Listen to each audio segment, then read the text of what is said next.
Hi, I'm Elizabeth Bender with Take Me Fishing, and I'm here at the Bassmaster Classic. Joining me today is Jonathan VanDam. How you doing, Jonathan? I'm doing good, hanging in there, trying to stay dry and warm, you know. Indeed. Now, you said this is your first Classic? It is, yep, this is my first one. I've been to a lot of them, you know, cheering for my Uncle Kevin, and this is the first one that I'll be competing in, though, so I'm really excited for it. That's great. Now, other than your uncle obviously being involved in fishing, how did you get into it? My dad and my grandfather, they used to take me fishing. My grandfather lived on a little private lake, and we fished out there quite a bit. My dad owns a sporting goods store in Kalamazoo where I grew up working at, and you know, we sell fishing tackle and stuff like that up there. So I was always in the industry, you know. Yeah. Do you remember the very first fish you've ever caught? I don't remember my very first fish, I would say. I mean, I was really young. I remember seeing pictures of it. It was a bluegill. I had these giant glasses on, you know, like some of the old school, you know, Bill Dance models, polarized glasses. Yes. It was wild. And big afro hair. You know, my hair's really curly, so, but that was my first one. It was a bluegill. But I remember my first smallmouth bass. That was one of the ones that was really, you know, kind of stuck in my hand. That's what I really loved to fish for, out being from the, you know, Michigan, the Great Lakes. And so that one was probably more memorable than the, you know, my first bluegill, I guess. Sure. Do you remember what you caught it on? I caught it on a tube, actually. Yeah, green pumpkin tube. Okay. So compared to Michigan fishing versus we're here in Oklahoma, what different types of bait and lure are you using here? It's a little bit different here. Some of the, you know, more typical largemouth stuff. In Michigan, we have a lot more smallmouth, so using jigs, crankbaits, jerkbaits, stuff like that. You know, it's cold outside, you know, so you get to approach it a little bit differently than normal. Yeah.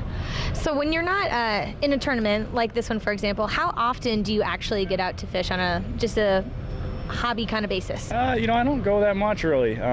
I do go to Lake St. Clair quite a bit, which is a couple hours from my house. We actually have a tournament there next year, or this coming year, I guess. So, but I really don't get to go that much. You know, I usually have a lot of other stuff to do, and a lot of other commitments that keep me pretty busy. So. Yeah, that can certainly happen. Life kind of gets in the way sometimes of fishing. It does, yeah, exactly. Exactly. When you get out, who are you typically going with? Do you have a bunch of buddies you head out there with, family, friends? Yep, I have some good friends that I live with at home. We share a house. We all share a house together, and we all love to fish, and travel and stuff like that. So when I go, that's who I usually go with. I'll go with my buddies from home. You know, nothing crazy. So this weekend's kind of a big weekend. It's your first weekend here for the Classic. Any good luck charms? Anything special you have in your tackle box? I've got some lucky cookies actually. My uncle has, you know, we've been using them for, I don't know, for a while. That's kind of our thing, the lucky cookies are. So my aunt makes them for us, and they seem to work pretty good. So. Having an uncle like you do who has won the Classic before, has he given you any special advice for this weekend? No, he hasn't. You know, really, he's just told me just to kind of live it up and enjoy myself. You know, this is something I'll remember my whole life. So, you know, I'm just trying to, you know, enjoy the whole experience. For someone similar to yourself who's trying to get into more of the pro angler role, what would you recommend? How to get into it? The biggest thing is just to stay with it. You know, it really just get out there and go fishing as much as you can. You know, nothing beats experience on the water, and you know, that's where you're going to grow your skills. You know, and really dial in, you know, the stuff that you like to do. So that will help you in the long run. Yeah. Have you been able to help anyone else kind of get involved like you have? I have, you know, through some of my sponsors like Shimano and G. Loomis. You know, they work with a lot of different organizations, and you know, around my house and stuff, I do a lot with like Boy Scouts and that kind of thing, and you know, different seminars and stuff with the college teams and that kind of thing. So I like to, you know, try to help out with the youth as much as possible, being that, you know, I'm a little bit younger myself, so I you know, try to keep, you know, get people interested in it. That's great. So for someone who's just starting out, let's say you're just taking somebody new fishing, what reel and rod combo would you recommend?